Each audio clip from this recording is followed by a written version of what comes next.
கன்னியாகுமரி மாவட்டத்தில் இருக்கும் நீர்நிலைகளுக்கு பறவைகள் அதிகமாக வர தொடங்கியிருக்கு. ஏராளமான வெளிநாட்டு பறவைகள் அதிகமாக வர தொடங்கியிருக்கு.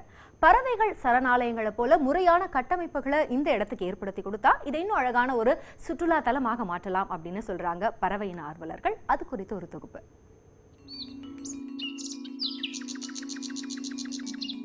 நாம் பார்த்து கொண்டிருப்பது வேடந்தாங்கலோ அல்லது வேறு ஏதோ ஒரு பறவைகள் சரணாலயம் இல்லை. குமரி மாவட்டத்தில் ஒரு நீர்நிலையை தேடி வந்துள்ள வெளிநாட்டு பறவைகள்தான். ஒவ்வொரு ஆண்டும் கன்னியாகுமரி மாவட்டத்திற்கு செப்டம்பர் மாதம் முதல் மார்ச் மாதம் வரை ஏராளமான வெளிநாட்டு பறவைகள் வருகின்றன. இந்த ஆண்டும் ஆஸ்திரேலியா, நியூசிலாந்து, ரஷ்யா உள்ளிட்ட நாடுகளில் இருந்து பிஜியோன்ஸ், சோவலார், வரிதலை வாத்து, பிளமிங்கோ போன்ற வெளிநாட்டு பறவைகளும், கொக்கு, நாரை, செங்கால் நாரை, கூழைக்கடா உள்ளிட்ட உள்நாட்டு பறவை இனங்களும் பெருமளவில் வருகின்றன.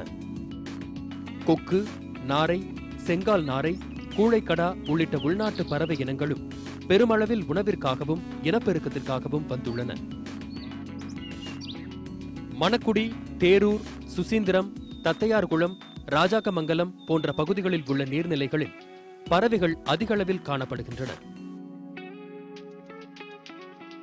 ஏன் இங்கே வருதுன்னா பறவைக்கு தேவையான உணவு கிடைக்குது, பாதுகாப்பு கிடைக்குது, அப்புறம் மிதமான ஒரு தட்பவெப்ப நிலை இருக்குது. ரொம்பவும் குளிராது, ரொம்பவும் சூடாகாது.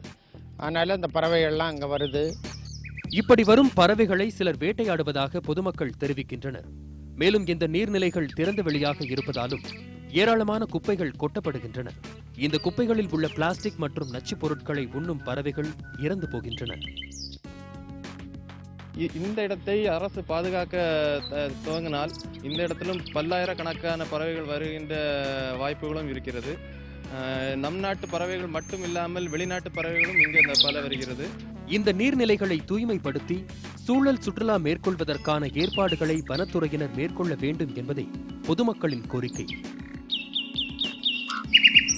அதிக பறவைகள் தங்கும் இடமான இந்த காலகட்டங்களில் அதை பாதுகாப்பதற்கான நடவடிக்கைகளை மேற்கொள்ள வேண்டும் என பொதுமக்களும் சமூக ஆர்வலர்களும் கருத்து தெரிவித்திருக்கின்றனர்.